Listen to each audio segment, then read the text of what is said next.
Hi അസ്സലാമു അലൈക്കും. എന്താ പാട്, സുഖമല്ല എല്ലാവർക്കും?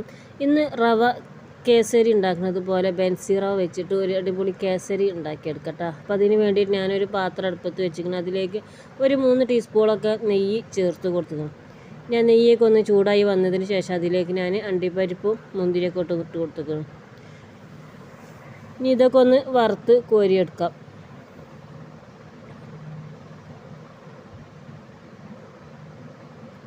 അപ്പോൾ അതൊന്ന് വറുത്തിട്ട് ഞാനൊന്ന് മാറ്റി വെച്ചിട്ടുണ്ട് കേട്ടോ. ഇനി ആ പാത്രത്തിലത്തെ ആ നെയ്യ് ഉണ്ടല്ലോ, അതിൽ തന്നെ ഒരു അരമുറി തേങ്ങ ചിരകിയതാണ് കേട്ടോ. ആ തേങ്ങ ചിരകിയത് ഇനി നെയ്യിലൊന്ന് നന്നായിട്ടൊന്ന് വറുത്തെടുക്കാം. ഒരു ഗോൾഡൻ കളർ ആവണ വരെയൊക്കെ ഒന്ന് വറുത്തെടുക്കണം കേട്ടോ. ഈ ഗോൾഡൻ കളറിൽ നമ്മൾ തേങ്ങ വറുത്തെടുത്താൽ ഒരു പ്രത്യേക ടേസ്റ്റാണ് കേട്ടോ. പിന്നെ ആ തേങ്ങാപ്പാലിൻ്റെ അതൊക്കെ ഒന്ന് പോയി കിട്ടുമ്പോൾ നമ്മൾ വറുത്തെടുക്കണ കാരണം. ഇനി അതിലേക്ക് ആ ബെൻസി റവ ഒന്നിട്ട് കൊടുക്കുന്നുണ്ട് കേട്ടോ. ആ തേങ്ങ മൂക്കാതാകുമ്പോൾ നമ്മളിത് വറുത്തെടുക്കുമ്പോൾ ഒന്നാകെ കുഴഞ്ഞു പോകും. ഈ റവ ഇതിൽ തട്ടുമ്പോഴേ, അതാണ് ഞാൻ ആ ഗോൾഡൻ കളറിലൊന്ന് വറുത്തെടുക്കാമെന്ന് പറഞ്ഞത്. അപ്പോൾ തേങ്ങാപ്പാലിൻ്റെ ഇതൊക്കെ ഒന്ന് പോവുകയും ചെയ്തു, നന്നായിട്ടൊന്ന് വറുത്തെടുക്കാനും പറ്റും. ഒരു 5 മിനിറ്റോളൊക്കെ ഒന്ന് ഇതിലൊന്ന് വറുത്തെടുക്കണം കേട്ടോ. അപ്പോൾ അതൊക്കെ ഒന്ന് സെറ്റായി വന്നിക്കണം. ഇനി അതിലേക്ക് ശർക്കരപ്പാനിയാണ് കേട്ടോ ഒഴിച്ച് കൊടുക്കുന്നത്. നിങ്ങളുടെ മധുരത്തിനനുസരിച്ച് ഒഴിച്ച് കൊടുത്താൽ മതി. ഞാനൊരു 5 ശർക്കരൻ്റെ അച്ചെടുത്തിരുന്നു. അതൊക്കെ ഒന്ന് മെൽറ്റാക്കിയിട്ട് അതിൻ്റെ ഒന്ന് അരിച്ചിട്ട് ഞാൻ ഗ്ലാസ്സിലേക്ക് ഒഴിച്ച് കൊടുത്തതാണ് കേട്ടോ.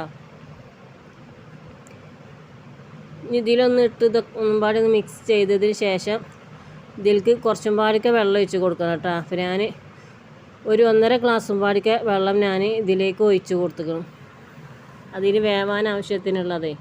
ഇനി അതിലേക്ക് മധുരം ഒന്ന് ബാലൻസ് ചെയ്യാൻ വേണ്ടിയിട്ട് ഒരു നുള്ളു ഉപ്പ് ഇട്ട് കൊടുത്തിക്കണം. ഇനി ഇത് നന്നായിട്ടൊന്ന് കുറുക്കിയെടുക്കണം. അതിൻ്റെ ഈ വെള്ളം ഇതൊക്കെ ഒന്ന് പോയി കിട്ടുള്ളേ.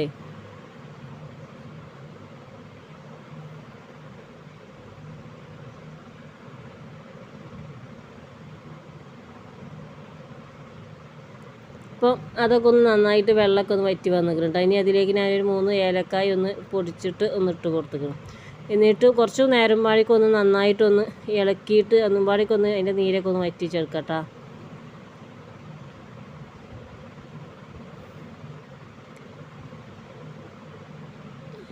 അപ്പോൾ അതൊക്കെ ഒന്ന് സെറ്റായി വന്നിട്ടുണ്ട് കേട്ടോ. ഈ ഇതിലാണ് ആയി കിട്ടേണ്ടത്. ഇനി അതിലേക്ക് ഞാൻ നേരത്തെ വറുത്തിട്ട് മാറ്റി വെച്ച അണ്ടിപ്പരിപ്പ് മുന്തിരി ഉണ്ടല്ലോ, അതൊക്കെ ഒന്ന് തീയൊന്ന് ഓഫാക്കിയതിന് ശേഷമാണ് ഞാൻ ഇതിലേക്ക് അതിൽ നിന്ന് പകുതി ഞാൻ പൊട്ട് കൊടുത്തിരിക്കണം കേട്ടോ.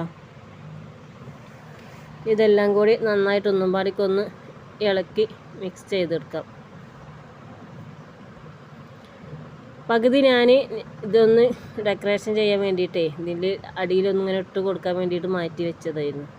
ഇങ്ങനെ ചെയ്യുന്നില്ലെങ്കിൽ നമുക്കത് ഒന്നാകെ തന്നെ അതിൽ കണ്ടിട്ട് കൊടുക്കും. പക്ഷേ ഞാനിതിങ്ങനെ ഒരു വീഡിയോയ്ക്ക് ഒരു ഭംഗിക്ക് വേണ്ടിയിട്ട് ഇങ്ങനെ ചെയ്തെടുക്കാൻ വേണ്ടിയിട്ട് എടുത്ത് വെച്ചതാണ് കേട്ടോ.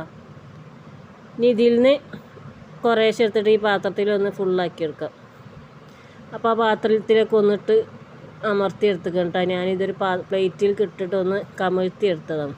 അപ്പോൾ ഈ രീതിയിൽ നിങ്ങളെല്ലാവർക്കും ഒന്ന് ഉണ്ടാക്കി നോക്കിയിട്ടാണ്. ഈ വീഡിയോ നിങ്ങൾക്ക് ഇഷ്ടപ്പെടുകയാണെങ്കിൽ ഒന്ന് ലൈക്ക് ചെയ്യുക, ഷെയർ ചെയ്യുക, സബ്സ്ക്രൈബ് ചെയ്യുക. ഇനി അടുത്തൊരു വീഡിയോയിൽ കാണാം. അസ്സലാമു അലൈക്കും.